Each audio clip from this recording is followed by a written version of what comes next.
Hi and welcome along to the All Guns Blazing podcast, brought to you today in association with our partners, Calio. Respect to Calio. I love their app. You can download it. It's like a calendar app where you can find out everything that ArsenalFanTV are up to, particularly around the World Cup. We're going to be really busy around the World Cup, unlike a lot of Arsenal players who ain't made it there. And we've also got a couple of these tops to give away. We've been giving away over the past couple of shows. I've got 2 more to give away. The person who leaves the best sort of comment in the descriptions, in the comment section below, you can win yourself one of these Calio high quality tops. All right. So well done to Calio. And what's this guy up to, man? So we're talking about Calio. Milkshake. Right, this guy's got a McDonald's bloody milkshake in a... Well, you promoting him or something? I'm trying to get paid. Get him out of there. I'm trying to get take paid. McDonald's out of the thing. Listen. Plus as well, come see me, yeah? Milkshakes, coffee, tea, yeah? I don't eat none of your food, but just give me milkshakes.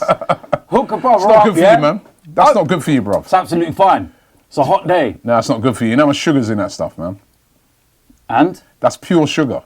So what? What are you going to do? What are you turning into? Jamie Oliver? Well, I'm telling you, you know what I mean? Yeah, I am. You know where you can shop that in a minute as well? I'm concerned about your health, man. You know what I mean? You've just, you should be drinking them things, the operation you've just had. Absolutely splendid. Anyway, get it out of our video, man. It's there. It's right. There. It's milkshake. Listen, you know what? So we won this last night. The best overall football content creator at the Football Blogging Awards. The main award of the night, we actually won that. A trophy, yes. And it's not a trophy for coming fourth, it's a trophy. No, it's brilliant. So, and guys like you have been regular contributors here on ArsenalFanTV. You've helped us do this. And you guys out there who watch and follow, and subscribe and like and comment. And cuss. And have a go. Thank you very much, because, without you guys, there is no ArsenalFanTV. And I'm not even patronising when I'm saying that. I'm 100% real about that. So, thank you very much for that. This is for you guys, man. Brilliant. Can I just say as well, that the Football Blogging Awards, Robbie didn't invent it, he didn't buy it, and he didn't create his own trophy to award himself. Is that what people were saying? No, that's what will be said in the comment section. It'll be like, Robbie created his own show so that he could award himself with loads of trophies. So I'm getting in there before they all start that one. Now, I've got a confession to make as well, right? Before we get into the show today. We actually done a show last week. It was a very... It was a great show. Yeah. Right? Now, when we was about to put that show up, right? And maybe this award maybe needs to be removed from my man over there. Yeah. Tal. Yeah. Right? Because as we was about now to put the show up, we realised that the audio on it was absolutely terrible. There was a technical fault on it. So the video and the audio couldn't go up. It was too bad to put up. And so we're sorry about that. There was no show last week. It was a good show as well. That was a brilliant show. There's one thing I was asking you about in that show, yeah? And I'm going to ask you again, because... here we go. And a lot of people are asking this, right? And I know, right, it's kind of past a bit, but I still got to ask it, right? What was up with this picture with you and Arsene Wenger? And I want you to caption it, Tal. Put it up on the screen when this comes out, if people can see that. It's my boy. The man that's been slating off Arsene Wenger over the years. Wenger out, banners, having a go, this, that, blah, blah, blah. Taking a picture. Why not? With Arsene Wenger, your arm round him. What's that all about, man? Come on, man. Listen, what you did? He came and asked me for a photo. No, he did. And he said Shut to me, up, right, man. that he never loves asked my you. videos. No.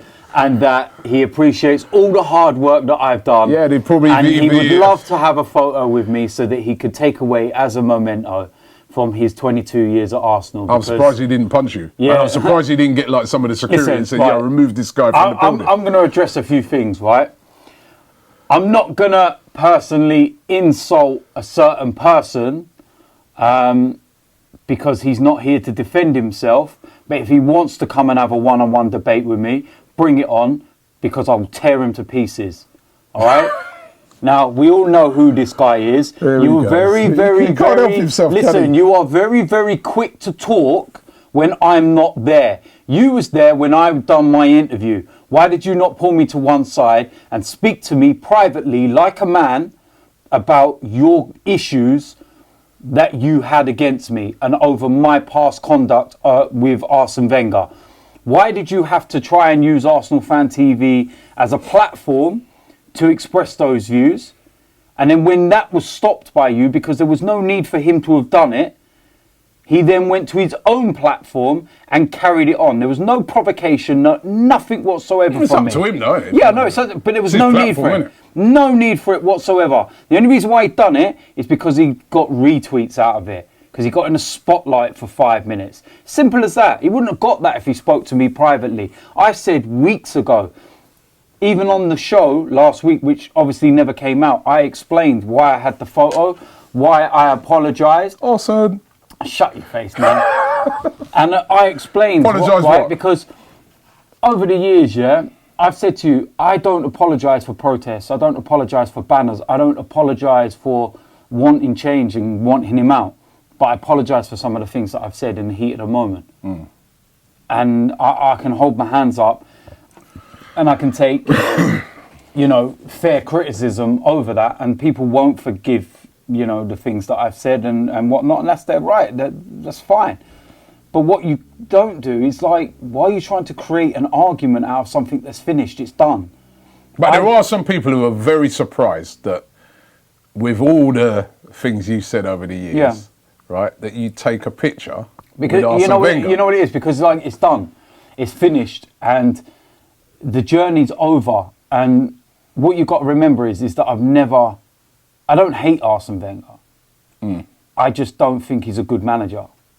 I think he's finished in that terms. I don't hate him as a person, regardless of what people may think. And like any Arsenal fan that wants him out, we all loved him. You've got to remember that. There's never been this whole hatred thing throughout our life. For 10 years or so, I love the guy.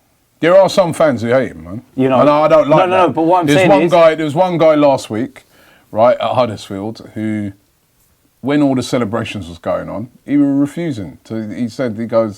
He was refusing to... He's not a guy who comes on ArsenalFanTV. He's a fan that I know that, he's always at away games and stuff like that, and he was refusing to sing any of the songs. Yeah. He was refusing to clap him. I was going, come on, man, the guy's going now. He has been a legend of this club. You've got to show him some respect now. He goes, no.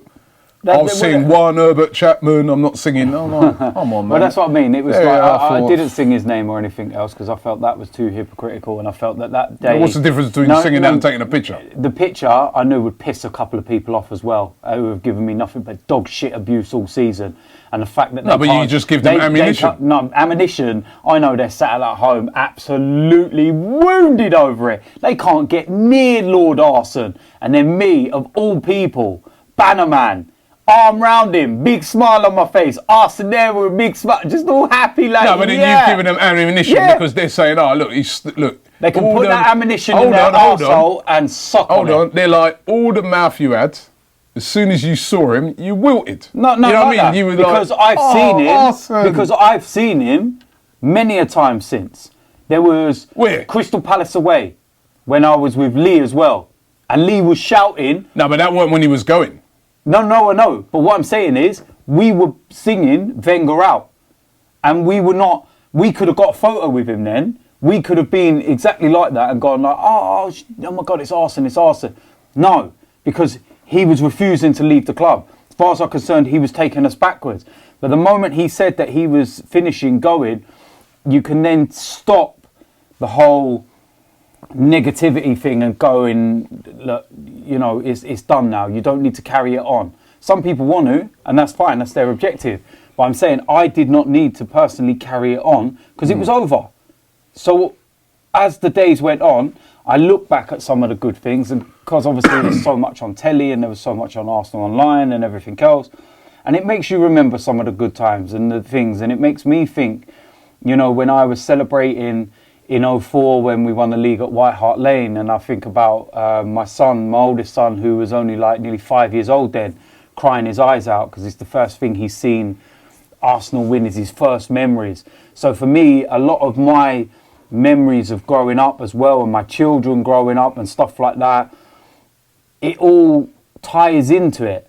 So it just makes you sit there and think, wow, there was some really good times. Turn this into a worldwide brand. But I know, and this is what I mean. So you can sit back and look and appreciate. And then I sat there, and it was like, it was all by chance. And it was like, I see a load of the players. I spoke with Granit Xhaka, I spoke with Reece Nelson. And then Arsene come out, and I sat there and I thought, you know what? He's gone. This is it.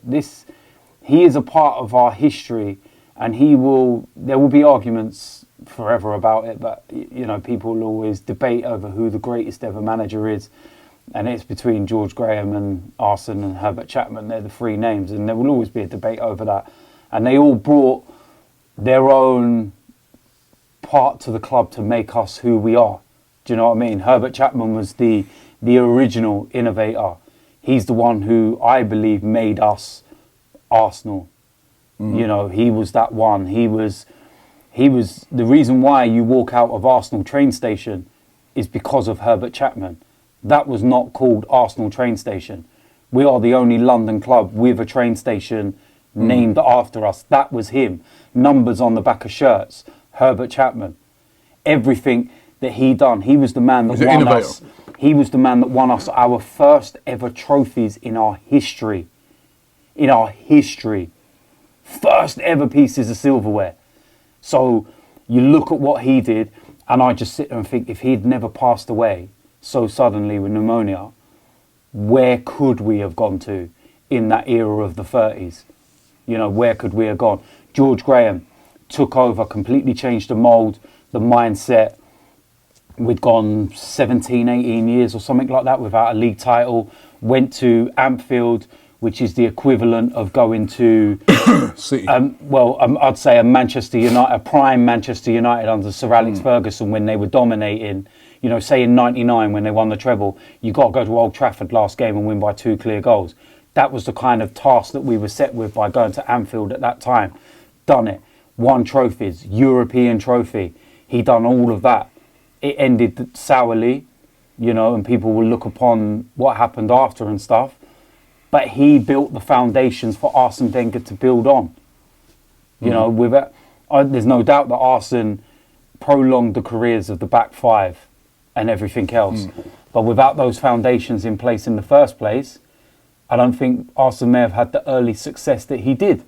So everything was a foundation. And I'm not taking away anything from anyone. I think Wenger's the greatest out of all of them. I truly do. I think if you look at what he achieved, I think the league titles, the doubles, the winning at Old Trafford, White Hart Lane, the establishing Arsenal as a worldwide brand.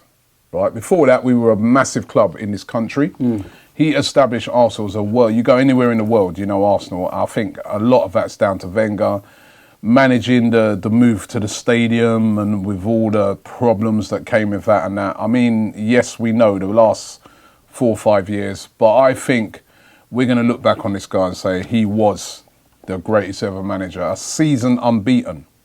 That invincible season that unreal. I can't see anybody doing that for a long, long time. And it was a record that stood for a long, long time.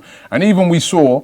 Did you see Barcelona last week? Yeah. They've been down to the last game. They gambled on the their last pre-season little friendly game in South Africa. Yeah, but they still had big guns out in that game. But taking Messi out, it just shows, doesn't it? The last game away to Levante, and they were 5-1 down. They were 5-1 down. They fought back, but 5-1 down. They did not do the season. Can you imagine ArsenalFanTV at that moment? 5-1 down. Well, they had been gone the whole season unbeaten. But I mean, so it shows you how difficult that is to do, and he done it. Yeah. He done it, and to me, I know 22 years. I know what you're saying. 22 years in charge. I know what you're saying. And at the end of the day, like I said, they're my reasons for the photo. They're my reasons behind it. There was my own personal side of it because it was like closure for me as well. And we had a couple of words, and I've not spouted out about what we said to each other. You tell your F off? No, man. He was sound, but he knew full well who I was. He knew full well, and and at the end of the day, it is what it is. We said what we had to say, and I did what I had to do. And if people don't like it, well, yeah, you know what, they can go and suck. And that's as simple as that. And the other thing that I wanted to address, right, on this as well, is because I've seen a lot of people talking about it. Okay, because we've spoke about a certain someone and what went on, and people have said that I got you to cut an interview and stuff like that. I want to make something very clear. I knew nothing about what had been said on ArsenalFanTV. I never spoke to you. I never said to you, cut that out of there. I'm not coming on here no more if you play that. I'm your golden boy and all this bullshit, yeah? The simple fact is that was not for ArsenalFanTV. It was not what ArsenalFanTV's for. People will highlight me and Claude having a little dispute. Me and Claude was nothing malicious in it. It was a dispute. We were face to face. Like, he was there. I knew he could hear what I was saying, so nothing was said behind his back. He said what he had to say about me. I answered to it. We knew there was no underhand tactics. When I once had an argument with Chris at Everton away, it was face to face. There was no debating or disputing or anything like that. I remember we played Bayern Munich away and we just lost 5-1. Came out of the stadium, I was absolutely livid. And I turned around and said that we don't deserve this as fans. And I said, but hold on, no, actually, I think maybe Chris and Ty deserve results like this because they're pricks or something along them lines, yeah? And you turned around and went, you can't say that. That's not what we're here for. You can't say that. And even though you knew in your mind, you know what, this video could blow if I drop this right now because DT's lost it. I'm not putting it out there till I edit out those parts because it's not right. And I remember we got a plane straight after, got all the way home, got back to Luton, and then you edit it, and it was too big a bit to chop right out. So you had bleeps put over what I said, and then brought the video out at about 3 o'clock in the morning. So your priority was not views or whatever. It was, no, that's not really what we're about. I'm going to do that. We're not. And then that's the thing. And then also you remember when Heavy D went on and he tried calling me out randomly that time. You cut that out of it because you went, that's not what we're here for. Who was the one person that was filming that incident behind everyone's back? And even though you chopped it out, decided to put that online. Oh yeah, a certain someone, wasn't it? Yeah. Remember when I pulled the banner out against Hull City for the first time? There was a certain someone dancing in front of it. No. Someone's not here to defend himself. No, that's fine. And I said, we can have this one-on-one. But this certain someone was waving in front of it. Then he went and done an interview afterwards next to me and said the reason why he was standing there next to the banner, even though he's not Wenger out, was so that it can show that fans who have difference of opinions can stand side by side and be united even though they're not right. An hour later, Ian Wright calls it a muggy banner and he's tweeting him, Ian, I was trying to stand in front of it and block it. Nah, man, guy's two-faced. And I said it, I'm not going to say no more. If he wants to have a one-on-one debate over this, yeah? No fists, no fights, none of that rubbish before anyone starts any of it, yeah? One-on-one debate. If he wants to get in here and we air our differences and whatnot, fine. If ArsenalFanTV don't want to facilitate that because they don't think it's right, fine, we'll go on my fucking channel because I'll put it on there. I don't give a shit. But if he wants to get this out in the open and express what he really feels, fine, let's do it. As you said, I'm not, listen, people along the way can have their disagreements, not all of it. I think what people forget is that everybody who comes on this platform is not the same. There's some people who have different views, different opinions, people who are not happy with the way in which people deliver certain things, people, all round. So we're a platform where we like people to come on and have their opinion. Yeah, of course. Whether you agree with their opinion or not, that's down to the person who's watching. Yeah. The reason why that little bit was cut, we don't censor things out.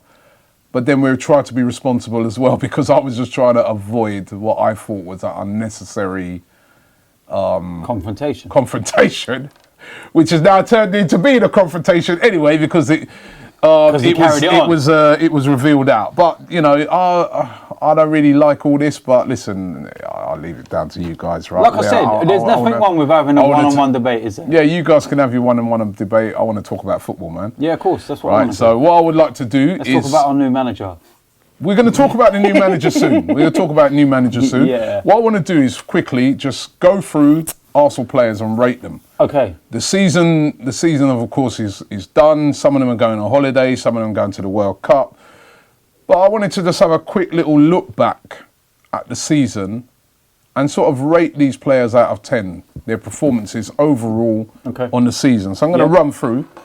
Well, we won't spend, just run through it quickly. I'll have to remember my ratings because I've already done one on my channel. Yeah, right. So we're going to start off with, there's two keepers, really, that feature prominently. Ospina, who featured in most of the Cup games and some Premier League games, but Ospina and Czech.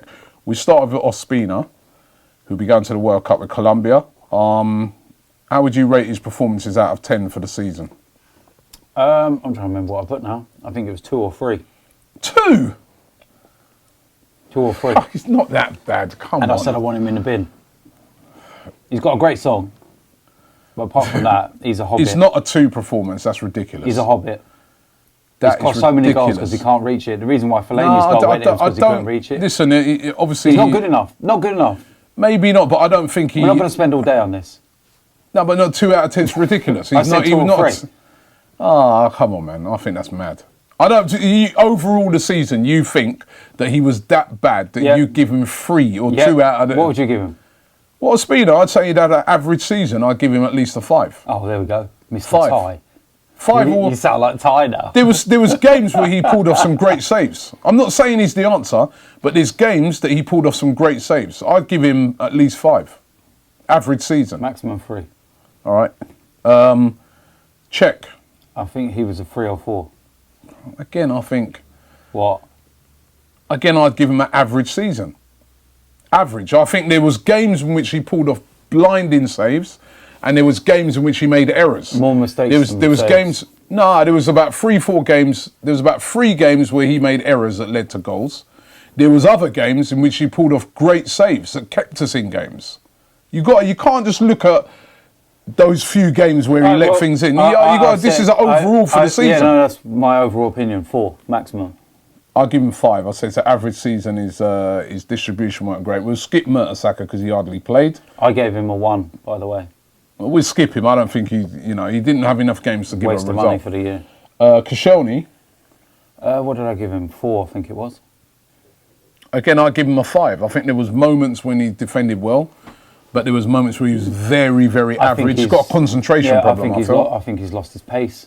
He's lost his pace. That's down to the Achilles. I don't know if this guy's going to return. No. I really don't. No. 5 for him. Rob Holding. What did I give Rob Holding? I think he was about a 3. Hasn't really had a chance to make an impact. Regressed when you look at the season before. It's hard to judge him because he hasn't played a lot. Yeah, so I give him a 5. Average. Behave yourself. Average. You give him the same ratings as someone that's played. No, because I'm doing it overall over the season. Right, well, overall over the season, I'll give him 3. Nacho Monreal. What did I give him? 8, I think it was. I think he's one of our most consistent, the best out of our defenders anyway. Yeah, I'd give him an 8 as well. I think he was very good this season. Couple of mistakes, but overall very, very consistent. Added goals to his season. Actually, maybe a 9. No, I'll give him an 8. I think I'd give him a 9 because I thought possibly our best player this season. 8. Brilliant. Squadron Mustafi. 1. It's a bit of a stupid question asking you. Soon as he's left, I'm going to tweet him back on top, back on the aeroplane. Jog on, mate. This guy, I'd have to say, I would rate him under the 5 level. I say he wasn't at average. It's a worse than average season. What are you going to do, Hector? I'd give him about a 3. Who? Mustafi. You give him a 3? Yeah, I'm giving Mustafi 3 out of 10. It's, there was times at the start of the season where he started off the season okay, but then after that, get in the bin. And then, as you can see by even he didn't make the German team. Exactly. Joachim Low even looked at him and went, "Get in the bin, mate. Yeah. Back on top now." Calum Chambers. I thought he had a good end to season, but overall didn't really make it much of a good. A bit like Rob Holding as well. I think I gave him about a 4, 3 or 4. Yeah, good end of the season. But I actually said Didn't that have enough chances. No, I said that I'd like to see him under another manager. He's got one more year. Yeah, I'll give him a 5. I'll give him a 5. God. Because he had a good start. He had a good end of the season. He had sometimes he was a bit indifferent, and then he had sometimes where he was poor. So I'd rate him average for the season. Hector Bellerin. 2. That's a bit. No, it ain't. He's been poor. You went in, didn't you? You went in, man. I mean, again, I don't think he had an average season. I think he had a worse than average season. The only reason why I gave him 2 was because he's been learning how to try and cross the ball. So at least he's trying. I think there was a couple of parts in the season where he did okay, like he scored that goal against Chelsea. There was a few moments where he did okay, but on the whole, you have to say, if you're being honest, it was a poor season by him. I give him a 3 out of 10. Crap. It was a poor season. Mavropanos 2, didn't play enough to rate. Kolasinac. I think I gave him a 5. It was kind of in the middle. He had a really great start to life at Arsenal, and then he kind of got taken out of the team, and then he kind of went out of gas. And so I'd kind of say it was very split season. I'd have to say, again, below average. I think it was a 4 or 5. Started off the season well, but then the end of the season very poorly. Yeah, it was 4 or 5. I don't know. I'm trying to wonder because I couldn't get my head around why he was left out for so much after starting off so well. But we'll find out next season. 4 out of 10 for me. The midfielders, we started Mkhitaryan, right? What did I give him? He was only from January, but I thought he made an impact. I thought he did all right. I gave him a 7 or 8. I was very impressed with him. Yeah, I'd give him a 7. I think, he came in, he made, coming in January, made an impact, scored goals, assists. So I was very happy with his looks like a very good signing. I'm pleased with him. Yeah. Aaron Ramsey? He's my player of the season. Give him a 9. I think that's a bit. Then I think Monreal had a better season than Ramsey. He's more consistent. Ramsey started off the season very inconsistently, but then he picked up and was very consistent. But I still think that Nacho and Monreal, if you look at the season as a whole, right throughout the season. Do you remember the start of the season? Yeah, I know. Ramsey was not enough. Ramsey wasn't great at the start of the season. No one was.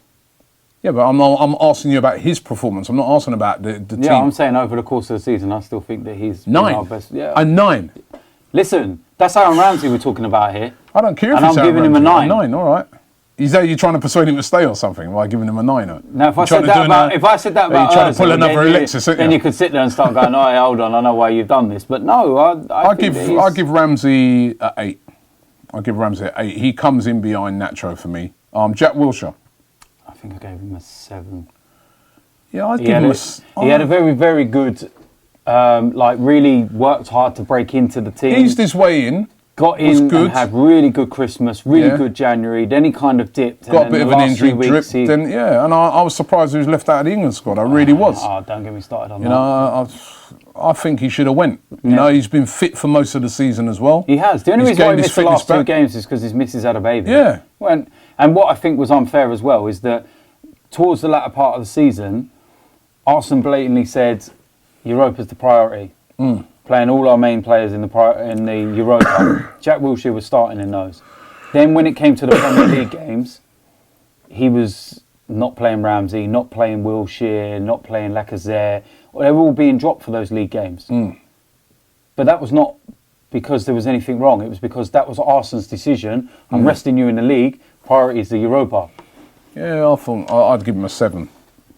Your boy Mesut Ozil. I think I gave him a 7. Very good up until he signed his contract, and then it kind of dipped after that. Yeah, which was halfway through the season. So how can you get a 7? It's not halfway through the season. Well, it's January. It's about halfway in it. Well, it was the end of January. I think he actually announced in February, didn't it? From that, he wasn't just poor. He was probably probably the worst player when you think about his ability in the team. Was it February? He's hardly even turned up. Oh, hey, answer me, man. Was it February? I think the window was shut. Yeah, I think the window shut in January. Yeah, it's about February. So it's past halfway. No, I'll give him Ozil. I'll give him a 5. Very average season. Very average. Shaking your head in a minute. Very average season. Where was he for the big games? Didn't turn up enough for the big games, man. He's supposed to be one of the guys that says to the players, "Yeah, I'm one of the main men of this team. Well, I'm on £350,000 a week. Give me the ball, I'll let things happen." After he signed the contract and in the running of the season, last 10 games, the only top side that we played in that run-in was Manchester United away. All right, and what did he do? Did he even play? No. Did he even play? He didn't turn up? He was in between the two Europa Yeah, but all right, then, semi-finals. forget them big with the big teams. He didn't even turn up for them small games. Swansea, all those sort of games. Nah, poor. 7. Poor. Nah, 5 for me. 7. Granit Xhaka. I think I gave him a 7 as well. Nah, too high for me. 7? Yeah. Last 2-3 months, he's been absolutely brilliant. Really. Has he? Yeah, he has. Absolutely brilliant. Racist. How am I racist? White lives matter.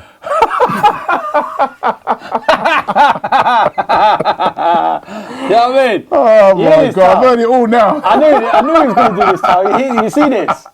See this? Picking on Xhaka again. Don't talk about my boy. I've heard it all. Don't talk about my boy, man. Is that because you met him as well and put your arm around him? Oh, Granit! That's my boy, man. Yeah, slagging him off before that. Did you? No, I wasn't. Met him No, at the I FIFA Awards. wasn't. No, I wasn't. Listen, stop with this whole fabrication, I'm going to dig out the video evidence of this. Dig right? it out, man. You're digging yourself a hole. That's all you're doing. Granit. And then I remember at the time people were like, hold on a minute.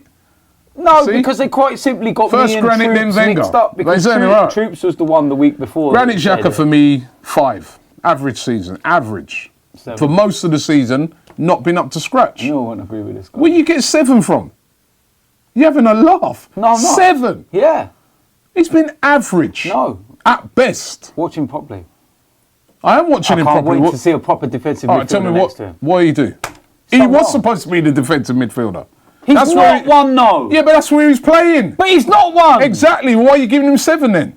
Because he's done the best he can and he's actually done Best all he right. can has not been good enough. But he's done all right.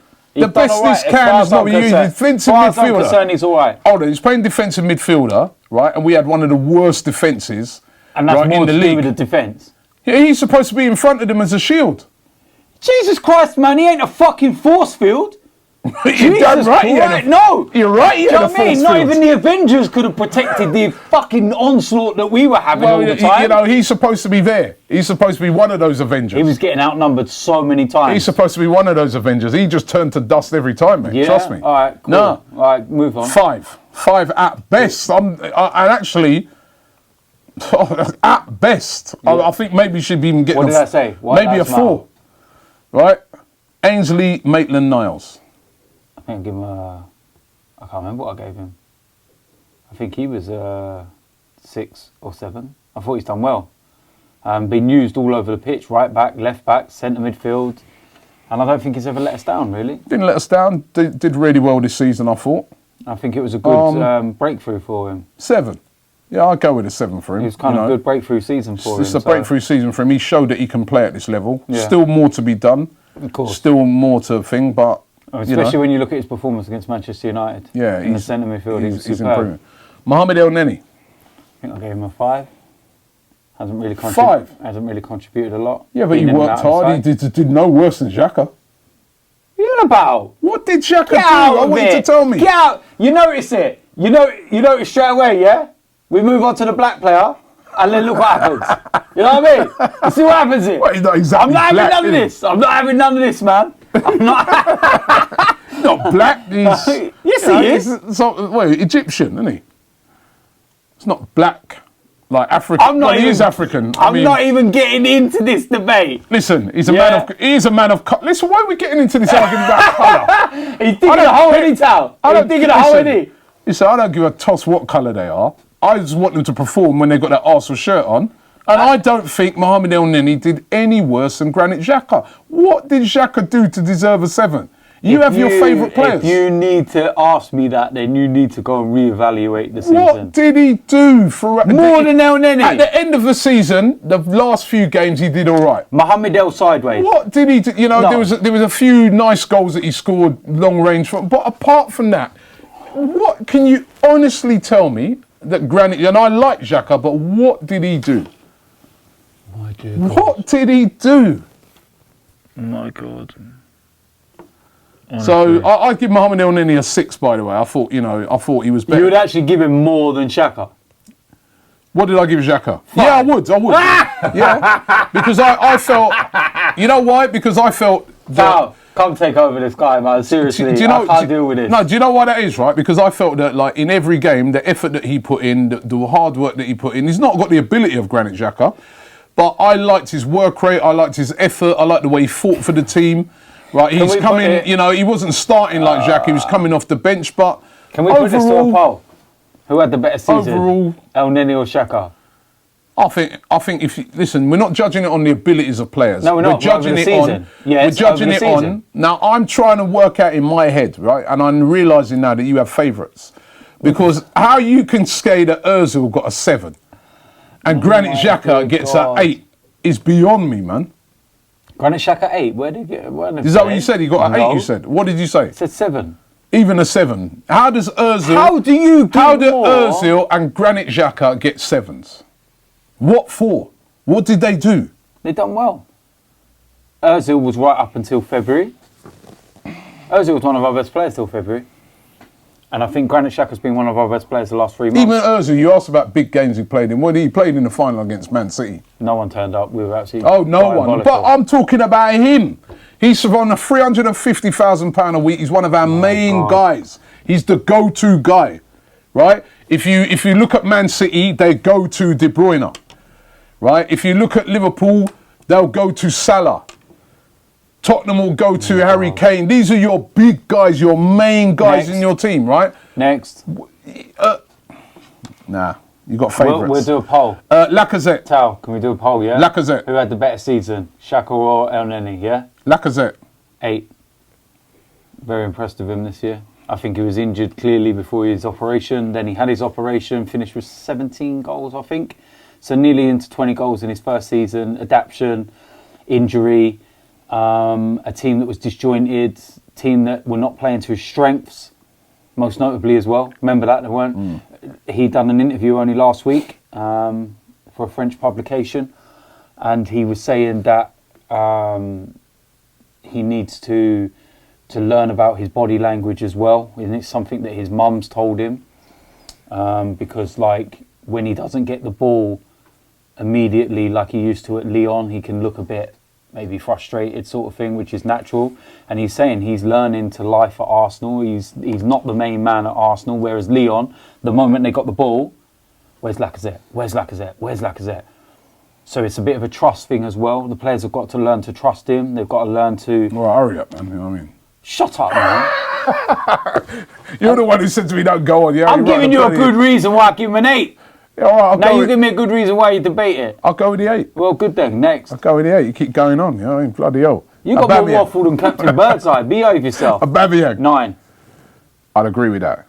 First, the quickest player to 10 goals. Brilliant. Brought in to score goals, scored goals. That's what I'm saying. Assists. That's what I'm saying. And when he was moved out to the left-hand side... You see how my man has to revert back to this argument again? When the man was moved out to the left-hand side, which is not his position, by the way, yeah? That he's used to playing to, he still scored goals, he didn't moan. Yeah? That's what you call a player. Yeah? 9. I agree with that. Alex Iwobi. 1. 1! It was, for me, a below-par season again. I'd give him a 3. Championship player at best. I'd give him a 3. His confidence was... I think this guy's got ability, but I don't think he's a championship player. Did he leave it in Nigeria? I think... Oh, his Kelechi nicked it. I think it's a confidence issue with this guy. Can be. The new manager, when he comes in, needs to take him to one side and say to him, listen, you need to start playing with confidence. Even if I'm going to back you. If you have 5 shots and you fluff them, still keep having those shots. Stop bottling it. Keep going for it. I'd put him out on loan. Okay. But I really 3 out of 10. 1. Danny Welbeck. 4. I'd go 5. I thought he started the season well. Very well, actually. Very well. Probably our best player at the start of the season. Right. Then he got injured, remember? Right. And then he took him a while to get back into things. Then towards the end of the season, I thought again. Actually, I'll give him a 6, I think. I think a 5's too harsh. I'll give him a 6. Oh, dear God. Poor. Poor. If it was Danny Xhaka. You know, maybe you get, you probably give him a 10, wouldn't you? Or something like that. Oh. Or Danny Ozil. Oh, there's a surprise. There's a surprise. I don't tell me he's black. Oh, yeah. Yeah. Amazing. What's up with you with this black thing now? What are you trying to say? White lives matter. I've noticed it. Every white player that I like, you're he's shit. He's shit. What's this, a UKIP thing? UKIP Brexit means Brexit. Where's my Britain cup? Where's my cup? I know you voted for Where's my Brexit. cup I know you voted for Brexit. You probably want to put a wall up here, won't you? In between us, innit? You'll put a wall up in between us, son. Mate, I'm going to be at the royal wedding tomorrow. I'm going to be at the front of that royal wedding tomorrow. Yeah? Yeah. He's getting married to a black woman, you know that. You can imagine half of tomorrow at the royal wedding is going to be very much the traditional British side, and the other half will be like Notting Hill Carnival. Everyone there with their horns and everything. What side do you be on? I'll be on the side with the horns. Have you seen them parties? And Notting Hill and that. Yeah, get the red stripe and the jerk chicken on the go, man. Let's have it. You know about jerk chicken? Of course I know about no more than troops. Know what I mean? You see the way he cooks it? Too much salt, bruv. Overall, we ain't done the manager. Yeah, I'm getting to that. Okay. Overall, Arsenal for the season. 2. And that's only because of our home form. 3, I'll give him a 3. You can agree with me on anything. Because of the home form, 3. No, maybe that's a bit harsh, you know. Oh, here he goes. Probably a 4, because if you look at it, if I'm stepping back and looking at it from not an Arsenal fan's point of view, they did get to the final of the League Cup. Whoopie-doo. Which they lost. What did we get out of it? Hold on. They got to the final League Cup. They got to the semi-final Europa League. That's what we got from the final. What's that? Some flags. But got to the final of the League Cup, semi-final of the Europa League, 6th in the league. But for a big club like Arsenal, very average. Let's be honest, right? You look at 4 out of 10. The route to the Carabao Cup final was easy, right up until we played Chelsea in the semi-final, and then we have Man City. The Europa League, wasn't that the only real big name until we played the Fletco was AC Milan, but AC they're not Milan, the AC Milan that CSKA Moscow had dropped out of the Champions League. They're all poor sides. Ostersund and this is no disrespect to them, they are poor sides and we should be beating them. So to get to the semi-finals was a minimum, and we should have done that anyway, and it's not a problem. And the team that we lost to went on to win the final. FA Cup absolutely humiliated in the third round to Nottingham Forest. In the league, 4 wins away from home all season. Until Huddersfield, we hadn't picked up a single point in 2018. We're back in the Europa League again. The whole season was an absolute shambles. 2 out of 10. All right, I'll go 3 out of 10. 3 out of 10. Arsene Wenger. 3. I can't argue with that either. It's a very poor season. You're right. Let me through your head. No, Arsene Wenger is a terrible season. Yeah, you can't. I know we gave him a great send off and stuff like that at the end, and he deserved that for the stuff that he's done over the years. But this season was dreadful. Away from home was even the games we won. We weren't even great. Apart from I think the Everton game, we were very convincing in that game. But apart from that, even the games we won away from home. Yeah. I think the Palace one as well, we played well in that one as well. Even though we nearly messed it up, but we were good in that game. That one at Everton, the rest of them. Diabolical. The performances at home, even though we won a lot of games, a lot of those performances weren't brilliant either. Nah, it was a terrible season. The whole thing with Alexis Sanchez hanging over where we should have got rid of him last summer. It was a complete and utter mess. Yeah. Now, who takes over? Who's the guy that can come in and now put that horrible season behind us and take us to the next level? Is that Michiel Arteta?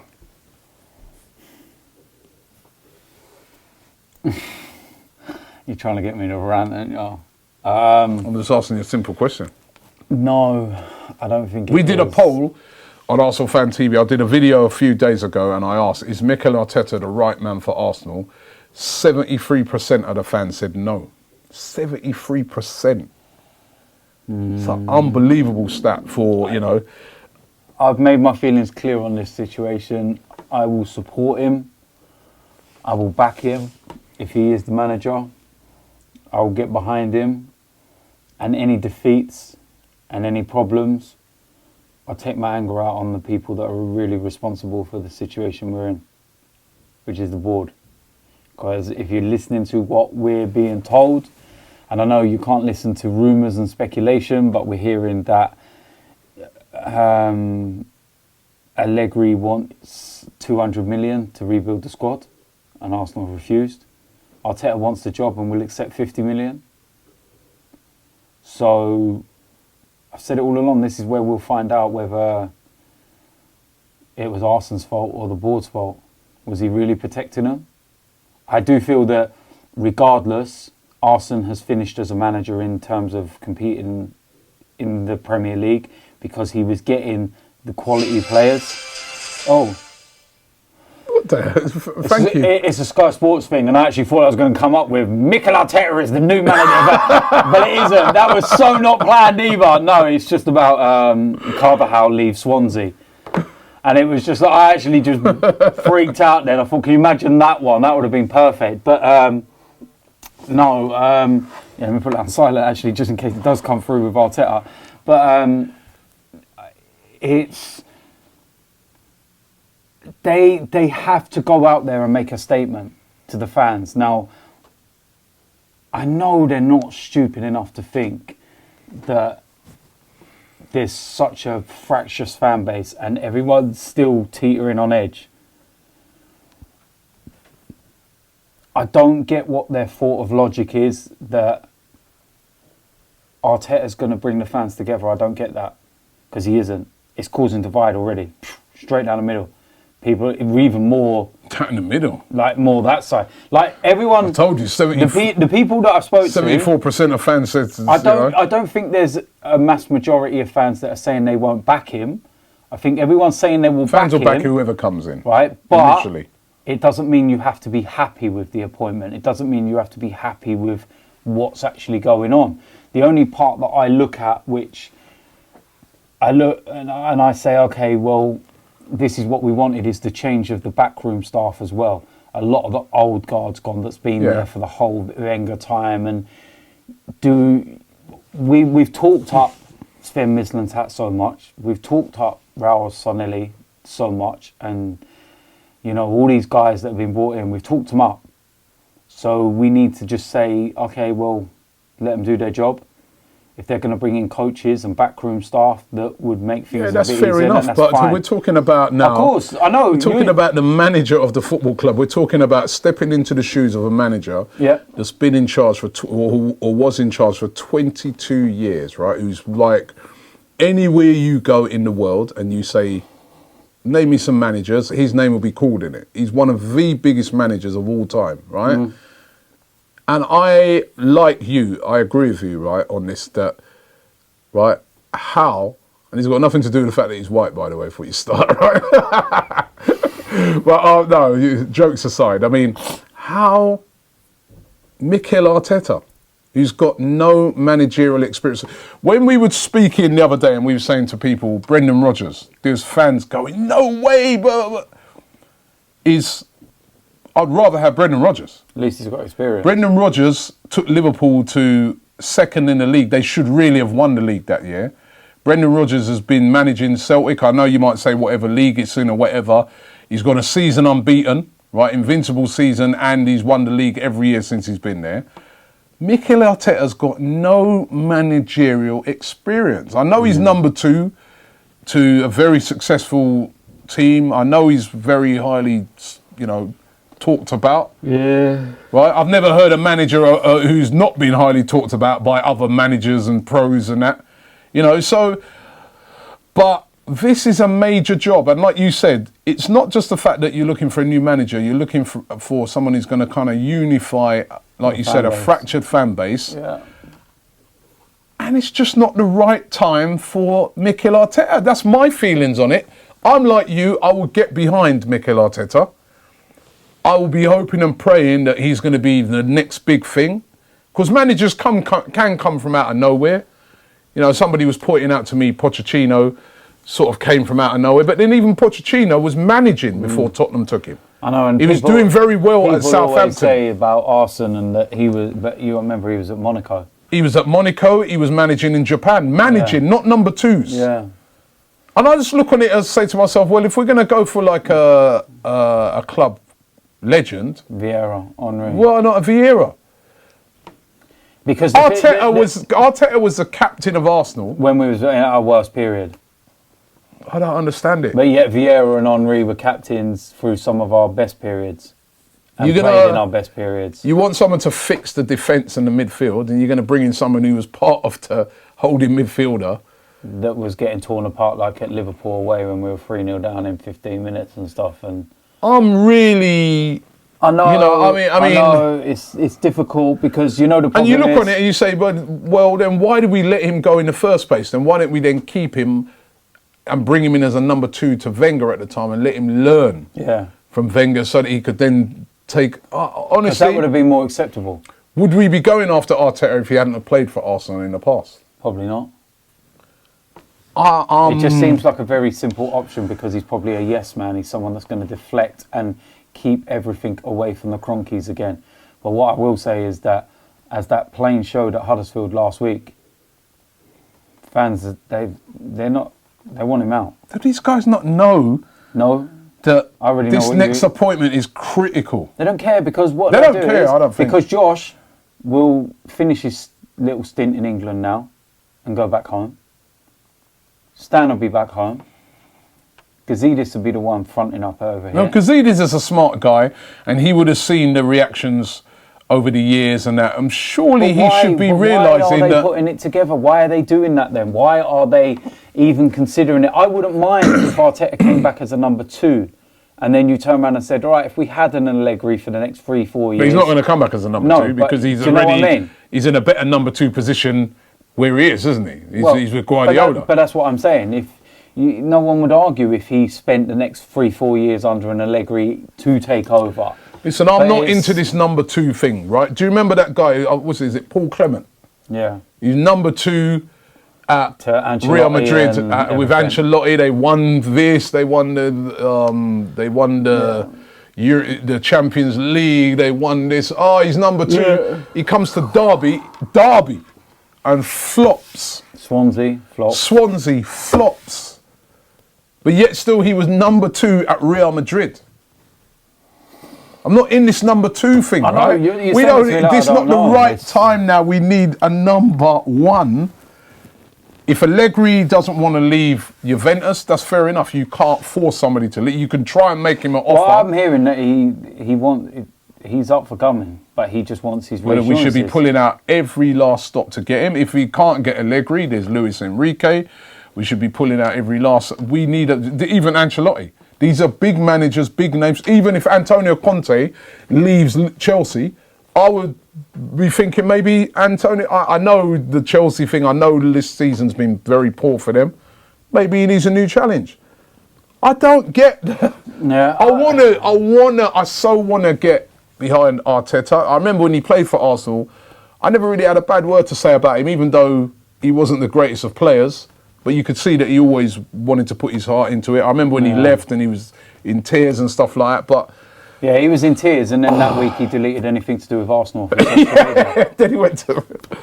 And you know, all the people behind the scenes say they used to call him coach. He's like he's a guy that is very meticulous. Got great hair. He's got great hair. Lego. You know, and he's like, you know, he's very focused. He knows what he wants. Maybe he could, but it's too big a gamble, I think. I'm sorry, he's number 2 to Guardiola, and what? Is how I look on it, and I'm not being horrible there. But as I said, I look at Paul Clement, who was at number 2, and he went to Derby and flopped. And you think I'm like a number 2 to him, and doesn't mean that I'll succeed. But do you know, Robbie, man, it's just... You know the problem, right? Is that the thing is as well. I didn't pull out banners, and protest in freezing cold weathers for Arsenal to employ Michiel Arteta. Well, there's quite a few people who've said to me that then maybe we should have left Arsene Wenger in there, because if Michiel Arteta, I know we said, listen, I'm just, you know, I'm really baffled. What's the scenario that Arteta comes in, flops, absolutely has an atrocious half to the season, and then we bring Arsenal back to steady the ship. Oh no! That's not even a bad shout. No! I could see that happening.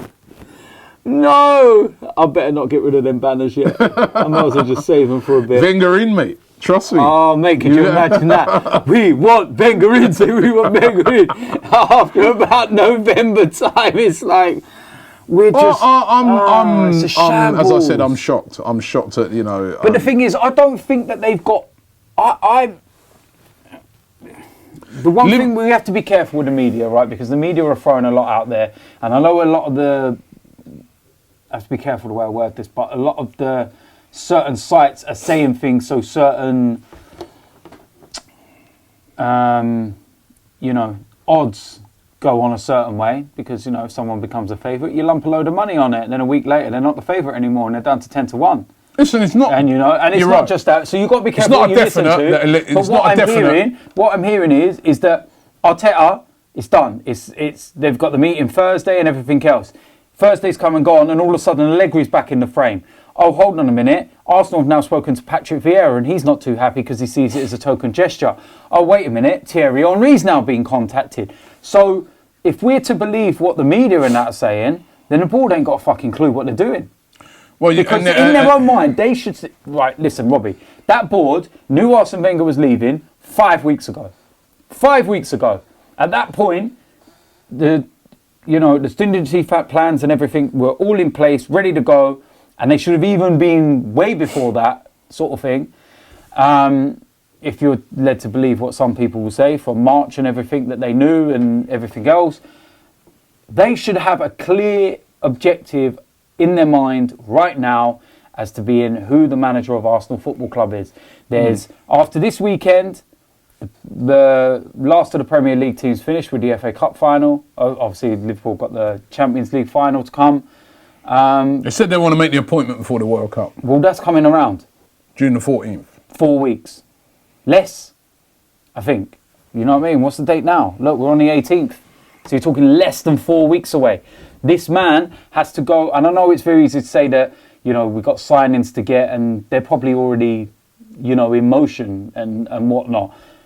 But you want to get these signings done before the World Cup, because you know what happens. You might like a player before the World Cup and then go, right, just wait till after. He has a blinder, and all of a sudden he's £30 million more than what he was before the World Cup. Or he might get injured. Or, you know what I mean? And then trying to sort out business straight after. The guy's going on holiday. The season's already come forward early, because it's at the start of August this year. The transfer window ends on the 9th. Yeah. So early everything's August. early. We've got pre-season tours to the Far East, Sweden.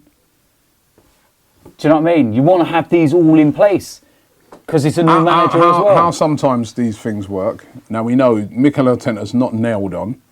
How a lot of these football clubs, they work, it's very like they adopt a lot of things that politicians do in politics. Chat shit. Whereas, no, what they do is sometimes they'll have journalists that are close to the club. Ornstein.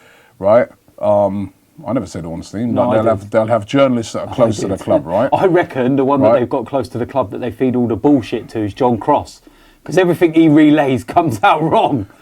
So, look at his face. He's like... John Cross is all right. No, I like John. John's a very good journalist. I like John. But listen to the mechanics of this, right? Go on. This is not just Arsenal. This is how a lot of these clubs work, right? So they'll have certain journalists that are near to the club and they'll drip feed them information sometimes, right? Yeah.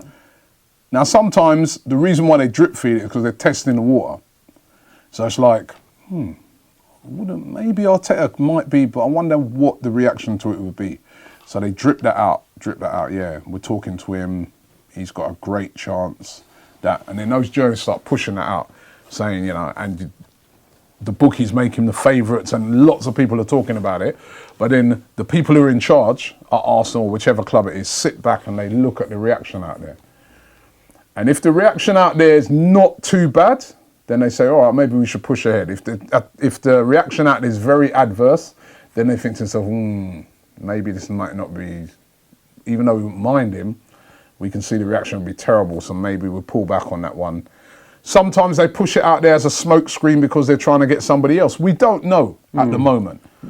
But certainly what I can say to the board at Arsenal and those people in charge and Ivan Gazidis and that is that for me, going around and speaking to fans, I find it very difficult to find any fans that are infused by Michiel Arteta becoming the new manager. And that's not us hating on him, right? We're not hating on him. We know that when he was at Arsenal, as I said, he left in tears and right. But there's no, like, and I just felt that the right thing to do now would be to bring in somebody that would get us thinking, yeah, come on, this is the guy that will make it, because they'll get grace. Because if Michiel Arteta comes in and loses first 2-3 games, or draws 2 games and loses 1, fans are going to be on his case already. If Allegri came in and did that, fans would be turning around and saying, well, Allegri's got to build his team. When Klopp came in at Liverpool, those fans, they're all behind him. So he hasn't won nothing yet at Liverpool. Remember that. But every Liverpool fan loves him because of what he did. When, because of who he is, the fact that he's such a major name. It's a bit like even Mourinho. I know there's some fans kind of hating on him at the moment at Man United, but they still look at him and they say he's a big manager, he'll get it right. If it wasn't Mourinho, because remember, you look at sometimes you look at some of these big managers and their records ain't even much better. Jurgen Klopp's record, I think they were saying, I'm not sure about this season, but was not any better than Brendan Rodgers. But because of who he is, people give him time, they give him grace. They say, yes, he's going to get it right. Will Arteta get that grace from Arsenal fans? Probably not. I don't think he will. I said to you, there's a difference between... He won't get it. Between supporting him, because he's just come in and you have to support him, and wanting him. You'll get Arsenal fans saying, there'll be certain Arsenal fans who didn't, were always behind Arsene Wenger, be saying, right, see? Do you know someone was tweeting You drove him out, you drove out Arsene Wenger. Arteta's coming now. Look, it's all because of you guys. I know, I'm going to get blamed for everything. You wanted to get him. This is why you needed to bring in somebody of a stature that comes in and says, right, my name is such and such, and I'm going to do it my way, and I've got a proven track record. And then the other thing about it, how I look on it, is that I want the person who walks into that dressing room, who takes over, to walk in there as a winner elsewhere, who comes in and says to Mesut Ozil, Xhaka, all these guys, whether you're a small name or a big name, says, yeah, this is the way we're doing it. And I'm a winner. And I've won multiple things here, and I've won this there, and I'm doing it this way. And if you don't like it, you're gone, or you're on the bench. I'm doing it this way, right? Michiel Arteta, I know they called him the coach and that, but if he comes in, is he going to be able to walk in with that same stature? All the players, they'll have respect for him, but they're going to sit back and say, right, let's see what... You're walking into Wenger's shoes. Let's see what you can do. They'll be scrutinising him. Whereas if somebody like an Allegri or an Enrique walks in, they're like, he's done, he's been there, he's done, he's won it all, man. I better listen to this guy, and I better be on my P's and Q's because I could be gone. I don't understand this. It's really... And this is one of those moments where, we missed out on Guardiola. We missed out on Klopp. Oh, we're going to miss out on Allegri. Now we're going to miss out on your Allegris or Enriques or Jardams or people like that to now go for... Lego man. What do you guys think at home? I think we're coming towards the end of this because we're moaning... Someone put a tweet out yesterday with Ivan Gazidis' email address. And everyone's been sending emails saying, don't want Arteta. That's what the email was put up for. Surely they must know. Surely they know. Let's get if they appoint him, then they don't give a fuck about what the fans think. I don't want this to be like that, where people get in at Arteta before he's they're not getting at him. They're getting at Gazidis to say they don't want him because he's just not. Right. He shouldn't be. Because we've seen around Europe, there's been some managers, young managers that have come out of nowhere and proved to be brilliant managers. And you look on it and take the gamble. People have to start from somewhere, but is it worth? Like you said, I think that's the perfect word. Is it worth the gamble right now? The state that Arsenal are in, 6th. Are these guys not wanting to get back into the top 4? I mean, look at the managers managing the clubs at the top 4 right now. And Pep's just signed a new contract. Pep Guardiola's just signed a new deal. You've got Klopp there. Jose Mourinho, a top manager, won Champions Leagues and that.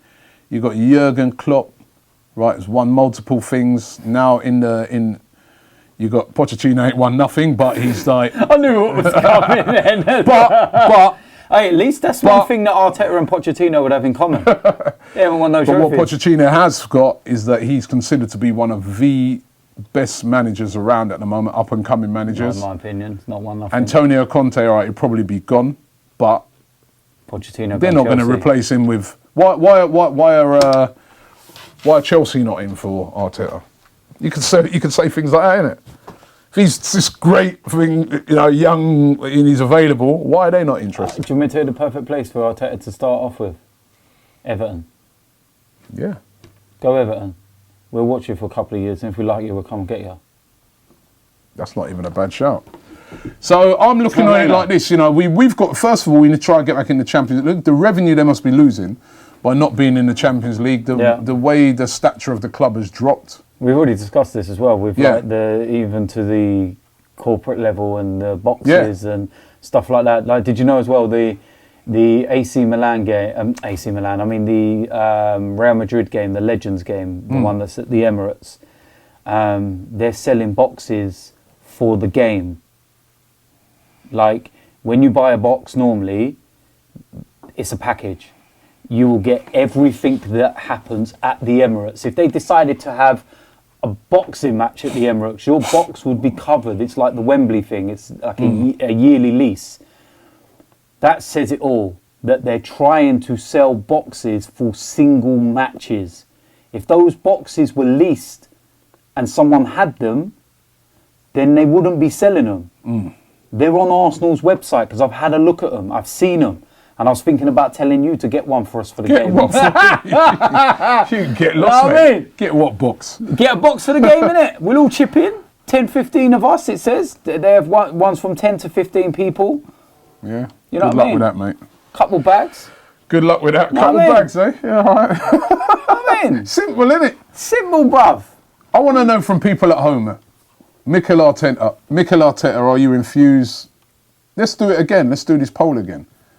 Would you like to see Michiel Arteta come in as the new manager of Arsenal Football Club? I'd also like to get people's opinions on it. What do you think of the ratings that we gave players? Right? Did Xhaka deserve a 7? Did Ozil deserve a 7? Did Xhaka deserve more than El Neni? Did Xhaka deserve more than El Neni? Let us know. And but more importantly, who do you want the new manager to be? And will Arteta... I'll leave it to you guys. I'll leave it to you. I'm still... Do you know what? At the end of all of this, just talking for the last 20 minutes about Arteta and everything else, I feel tired. Honestly, I feel like I could go to sleep, and that's not you. I know you normally send me to sleep, but it's just... I genuinely feel drained talking about it. You think he's a boring character as well? He's not a Jurgen Klopp, is he? He isn't. He doesn't inspire. He's not heavy metal, is he? You don't see him as being that type that's going to come flying up and down. What is his character? What do you think his character would be? Wenger-like. Yeah. Amazing. They're just going for a younger version. He's not going to be running down the touchline, and he's not. And I can't imagine him being in the changing room throwing cups of tea, kicking off. Wenger-like. All right. And don't forget, we're giving away the Calio tops. McDonald's as well. McDonald's, right. Thanks for watching the podcast today. Don't forget, we'll be back next week. We're going to be back throughout the World Cup doing a special World Cup edition of this podcast as well. So make sure you check it out. Mr. DT, thank you very much. Thank you, man. Wake up now, since I've bored you so much. You know what I mean? The living daylights out of me talking about Arteta. Listen, get used to it, man. He could be Arsenal's new manager. That don't sound right, does it? I didn't fight for this. That's what you wanted, mate. No, it isn't. I wanted Wenger out, but I didn't want Michiel Arteta in. Do you remember what that old guy said to you that time? Be careful what you wish for. Oh, shut the hell up.